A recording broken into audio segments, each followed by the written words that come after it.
Hello, Kryssa. Well, hi, Roy. It's nice to put a face and a voice with a name finally. Same here, yes, and thank you so much for being here. How are you? For the invitation. I'm good. We had a bit of a scary storm yesterday, but it wasn't as scary as I thought it might be. So it was mostly just exciting. But today it's beautiful and sunny and starting to warm up. So I'm doing great. I notice my Me? moods fluctuate with weather a lot.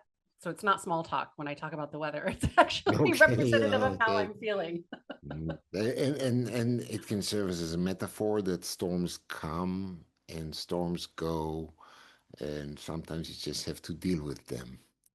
Yeah, what And is the Buddhist philosophy of thoughts? Thoughts are just clouds. yeah, Your consciousness is the sky. true. I don't think it's only Buddhists yet. I'm We're sure. not here to talk about that. We are here to talk about you. And I'm very curious Mhm. how, where are you in the world? I'm in coastal North Carolina, United States of America, right on the very tippy edge. I can Okay, see the water from my house. Well, it's like I nice. have to look through some trees, but I can see it. So Cut the trees down. I am not going to cut the trees down. They deserve Good, to be here very good. That's the answer I wanted to hear. Okay, too. They have just as much a right to that view as I do. there we go. That's true. And they will not cut you down. God, where this is going. Okay, gather yourself, Roy. How did You you just come? totally reminded me of something, and I have to share it because you just totally Okay, reminded me. I'll be very brief. When I was in high school, I was very briefly in a film class, and some friends of mine and I were put together in a group, and we did a film that was a stop motion kind of thing, and we basically flipped the flipped the script on flowers and humans so that the flowers are going around cutting off humans' legs and putting them in vases of plasma. oh, So when you said the trees aren't gonna, okay, anyway, we probably have to cut this part out. But I want to. how could I ignore We're that? done with cutting. Nobody You cuts brought it up. anything. All right, Okay. let's move forward. Tell me, how did you come across hypnosis? Well, I spent several years kind of struggling in and out. I shouldn't say kind of, I did struggle in and out with agoraphobia, which is fear of leaving my home. And I was never so bad off that I couldn't leave at all, period. But there would be like several months where I couldn't seem to get past like my porch or my yard. Um, and I was very fortunate in that I found a therapist, a counselor that was willing to come to me until I got well enough that I could go to her. This was before the days of internet, so that was quite a Mhm. find. And we were doing cognitive behavioral therapy. We did a lot of EMDR. I'm talking over a decade. And I know EMDR is not supposed to be used that way, but like apparently that's how damaged I was. At least that's the takeaway I got, right, from all that. But it didn't really make much of a difference. Little things like I could leave for up to 20 minutes at a time, or if I had a second person with me, or like little negotiations. But it didn't really like release it until I tried hypnosis, and I did 3 sessions of hypnotherapy, and it cracked it open. And I was finally able to start really truly healing from it instead of just managing it. And not to say that it hasn't come back a few times just knocking at my door, but it hasn't taken back over again, and like, especially when the political climate is so, like I feel it. I'm like, maybe it's not such a bad idea to just stay home, you know? Um, but I don't have to anymore, is the Well, thing. Now it's an option. after that, you decided to study that and work with Well, people? I had this, my academic background was originally in applied psychology, Okay. but I hadn't been doing that in any professional sense at all. I was actually a chef, personal chef. So I was like cooking in my home kitchen, and then my clients would come and pick things up. Because guess what? You can do that with agoraphobia. um, so that was what I was doing. But then after the hypnotherapy, like really sort of opened up my world, literally, I could go out into the world again. I decided to dust off the old psych stuff, and not that you need that in order to get into hypnosis, but it was really helpful, because the applied psych side of things is more like neurobiology and biopsychology. It's more about the brain. Um, the literal physical brain and how we learn, which is also, incidentally, a lot of what hypnotherapy is. So I decided that I wanted to learn it. And the first method I learned was just regression to cause, which I found wasn't quite enough. And it also had some re-triggering type stuff with me. So I was not a great candidate for that method. So I continued on and just kept learning and learning and learning. And it was purely clinical at first because I had actually long ago been raised very woo-woo, and I had kind of turned my back on that to the best of my ability. Some of it still kept following me around despite my best efforts. But when my clients started having these like metaphysical experiences in our sessions that I was not intending, it started changing things for me. So anyway, I found a hypnotherapist to help me understand, why is this going on? What's happening here? And I started having communication directly with my, you can call it highest self, highest wisdom state, big mind, super conscious, whatever you want to call it, right? And that really just changed everything for me. So now what I do with my clients and also what I teach my students is very integrated. It's not clinical and spiritual. It's treating the whole being as a multidimensional consciousness. So Fantastic. physical, emotional, energetic, subconscious, higher consciousness, all of it. Everything is Spiritual consciousness. and energetically and everything. Yes. All levels hypnosis. All levels, layers, densities, and dimensions that we aren't able Amazing. to access. Cool. So, Yeah. with all this knowledge and experience, what is one thing? I'm sure there's more than one, but one thing that you like about hypnosis. One thing that I like. One thing that I like, I think, is something that might drive other hypnotherapists a little bit batty, but I like that it happens so organically and naturally for the client that they often forget that it had anything to do with hypnosis, the apex problem. It's just like this, they forget that they even had as much discomfort or pain or whatever. I actually just really quick had a client that I saw last week, and I was like, so how are things going? What changes have you noticed? And we had already had 2 sessions. And she said, I don't know if I've really noticed any changes. And then she went, wait a minute. I accidentally left my garage door open all night long. And I didn't freak out about it when I noticed it the next morning. And the thing that she was seeing me for was that she was absolutely terrified of living alone. And she was starting to develop some obsessive compulsive behaviors about constantly locking the doors and the windows and checking everything. And she had a security system and she like all these things. And she was like, I just don't want to live like that anymore. It wakes me up in the middle of the night every time I hear a noise. She's super hyper vigilant. So I was like, well, how have you been sleeping? She was like, so much better. And I was like, well, I would count those as positive evidence of change. And she went, oh, so that's what you mean. And I was like, yeah, it's just really natural. It's not like a switch that's just Right. flipped necessarily, sometimes, but Yeah, not always. depending what as well. But yeah, Right. So absolutely. that's what I love about it, even though I think that's also one of the things that, other hypnotherapists complain about. Yeah, well, then let's leave it to them to complain about. And let's embrace that. Those that want to embrace it, and I'm with you on that, then it's beautiful to see that people go through changes they don't even realize it. Other Because people will notice it yeah, sometimes of course. for the client themselves, or Yeah. something like that will happen where they'll be like, wait a minute, I responded completely differently to that situation, And then I go, yes, you did, didn't you? And isn't that a beautiful thing? So I love that, that. And then also I feel like hypnosis is, and we're going to be finding this out more and more over the coming years, I believe, or I sense that hypnosis is sort of right on that front line of being able to communicate with what quantum physicists are looking for out of the science of consciousness. So I'm not going to No, get too that deep into that because that's a yeah, whole yeah, thing. because that's a But whole thing yeah, which but I mean, right like, that's my now, rabbit hole, yeah, right? That's my great. fascination. Yeah. That's the thing that keeps me going and excited and waking up every day and getting like, oh, I love my job so much.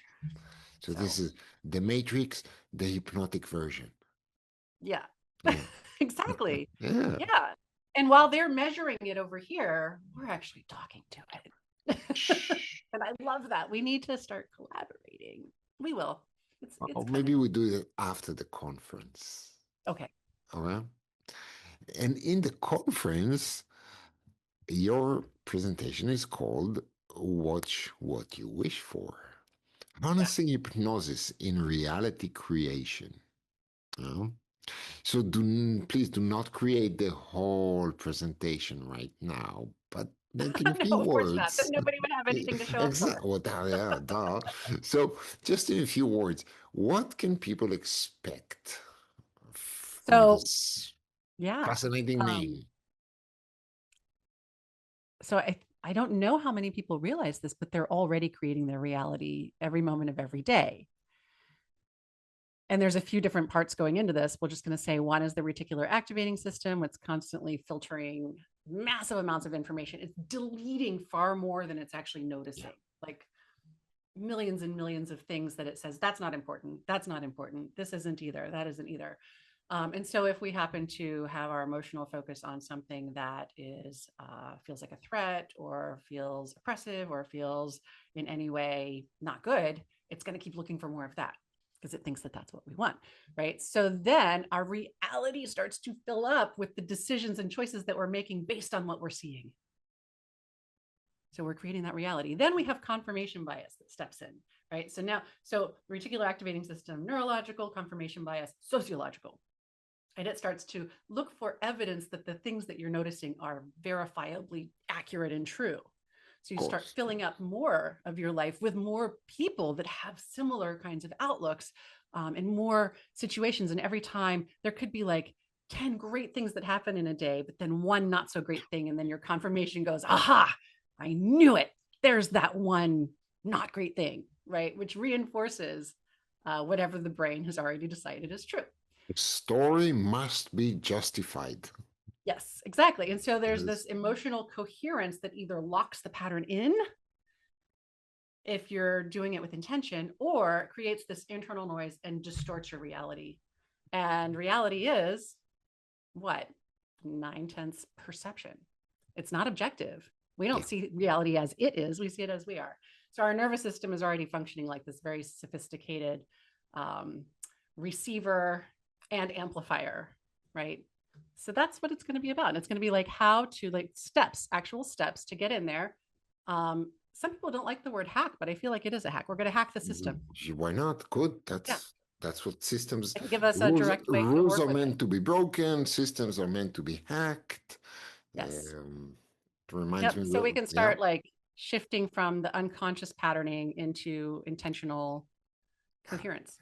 So this is not just you're not just going to explain how this Oh no, thing it's going to be work, but experiential. you're fantastic. So yeah, I don't guys, like just we're gonna lecturing at get people. tools. Okay, Yeah, great. I want the last presentation I did on something sort of like this. I had everybody bring an apple to the class. It was on Zoom though, Okay, and we did a cool, really cool experiment on how to conceptualize the fourth dimension using an apple. I love just interactive, okay, experiential audience participation. good. Yep. So with this presentation that you're going to give us, what would you like people to take away from it? Um, hmm. Sovereignty, first of all, that we really can be maybe not completely as far as environmental stuff, but internal environment, we can be the creators of our own reality. And I think the second thing, and this would just be a natural byproduct of that sovereignty, is self-trust. I don't want people walking out feeling like they're dependent on me for this. I want them walking out going like, oh, I can do this. I Yes, can create my experience. Shifting from just being a bit player to being the main character in their story and being able to change the script as needed, you know? fantastic. Yeah, From the created to the creator. exactly. Exactly. I even have a hero that I mention whenever I'm talking about this of somebody Mm, who really does live that way, who lives as not just the main character, but also like the engineer and maybe even the programmer of her own reality. And it's okay. Dolly Parton. All right, yes, I'm sure that there are Yeah. many other references that we can think about people. Oh, sure. But Yeah. she's my favorite out of them. Okay. Very nice. Yeah. I think the name that comes to my mind is Jim Curry with like his Yeah, life story. absolutely. I could see Might that too. also be, And he yeah, had this whole epiphany of it, yeah.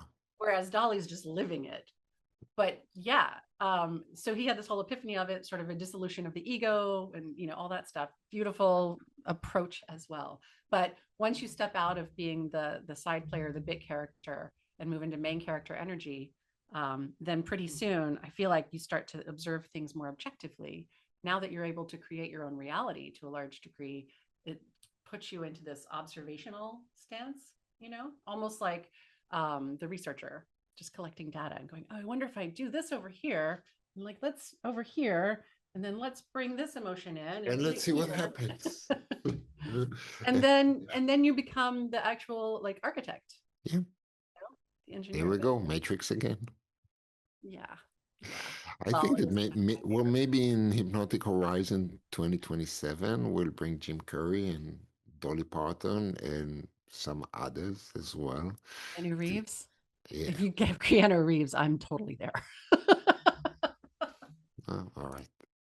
I'll do my best. How about that? So that's what I hope that people get out of it, and that's what hypnotherapy has helped me with. Also is going from feeling like I was a victim and that I didn't really have sovereignty, and that I didn't trust my ability to discern or to choose, to somebody who is now playing with the architecture of my world. That is a wonderful place to be in, right? It is. I want us all to be there. Yes. I'm not special in this way. I think we all have this ability, but we do have to I break out of agree with you. Yeah. programming. Yeah. I We have just to think, unhypnotize ourselves first. yes, and we have to take, I think that's part of the mission to awaken those that want to be awakened, Yeah. Yep. and to remind us and them what we already know deep inside. Yep.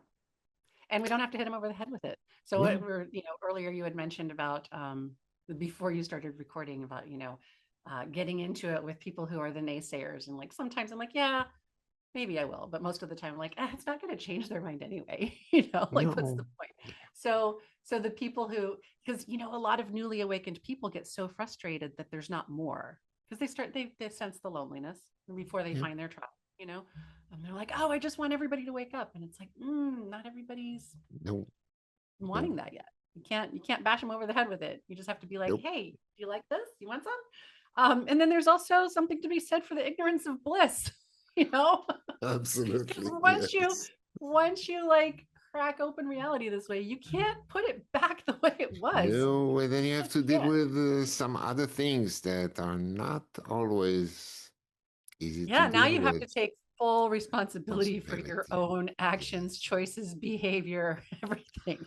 And I think it's a lot easier to just blame and Yeah. project, and all that. It's more comfortable anyway, I would say. So yeah, you can't unring the bell once you ring it. Well, Kryssa, I feel that I can go on talking to you for hours about that. Yet, I guess attention span this world, this time Yeah. of our viewers. I don't want to lose you guys. On the contrary, I want everyone who watches that, if you want to feel more empowered, more part of your own life, Hmm. Yep. right? To join the creation, then join us and join Chris on her fantastic presentation, Hypnotic Horizon. It's free, it's fun, it's going to be great. Yeah, I'm Thank you excited. so much, and I'm really looking forward for it, or to it, Yeah, thank however you you too, say. Roy. Yeah, Great. I'm really looking forward to it too. It's quite an honor to be selected, and I can't wait. I'm definitely excited. Cool. So we'll see you April 25, Yeah, 26. just a little Hypnotichorizon.com. over a month. Ta-da! All right, take care, and I will see you. Yeah, in a little over a month. Yeah. Sounds great. Okay.